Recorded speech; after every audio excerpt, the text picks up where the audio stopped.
Late 70s तक जो भारत था वो एक डिफरेंट काइंड का भारत था, और जो लोग यंगर देन 30-35 के एज ग्रुप के हैं वो शायद समझ भी नहीं सकते उस भारत को। और फिर ये जो 30 साल आए हैं ये एक बिल्कुल ही entirely new India that's being created. When you look back on all this, what would you say are the sort of major turning points of this that as a political commentator that you think of? 77, the end of the emergency.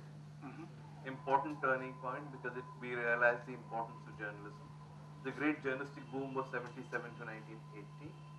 1991, Manmohan Singh, liberalization, a great turning point. India was never the same afterwards. What about Ayodhya in 92? I mean, in terms of India's social frictions. Not that. I think the rise of the BJP is a turning point, but I don't think Ayodhya itself, I have a different view. I think Ayodhya was a symbol of tensions that already existed. I don't think Ayodhya itself was a turning point. I think the rise of the BJP, the coming to office of the first Vajpayee government was a turning point. And the election of Manmohan Singh as Prime Minister, another.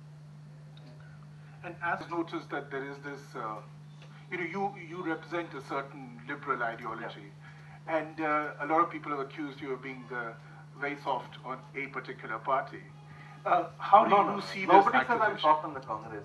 They say I'm a chamcha of Sonia Gandhi. Just slightly. I'm just trying to hedge around this. I don't know why beat around the bush. Okay. But how do you see this entire equation? Because a lot of people would say that this modern India that we see today, the roots probably lie somewhere in Rajiv Gandhi's prime ministership. But then, what about the? What are the pluses and the negatives that you see in the Rajiv era, for instance? How do you remember him? Well, I'll tell you a story. In 1990, when Rajiv Gandhi was out of power, and in his last few years in office, I've written very bitterly against him. I interviewed him. I gave him a list of the things he'd done wrong. And he said, you're saying all this to me. If I made you Prime Minister tomorrow, you'd make more mistakes. So I said, yeah, what do you mean? What's the point you're making? And the answer was that Rajiv was not ready to become Prime Minister. Nobody thought Mrs. Gandhi would be assassinated in 1984. They thought she would win the election. Or if she didn't win the election, they would still have another 5 years and Rajiv would be in opposition. So by the time he was ready in 1990 to become Prime Minister, to take over, he would have learned the craft. He became Prime Minister too early. He had good intentions, but he fought the system and the system defeated him. Went wrong in his time.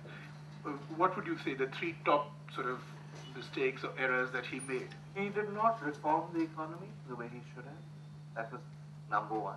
There was lots of crony capitalism. Number two, he didn't crack down on corruption. He got frightened over Bofors. I don't know what there was to scare him, but certainly the government behaved very strangely over Bofors. And number three, he did nothing to reform the Congress Party.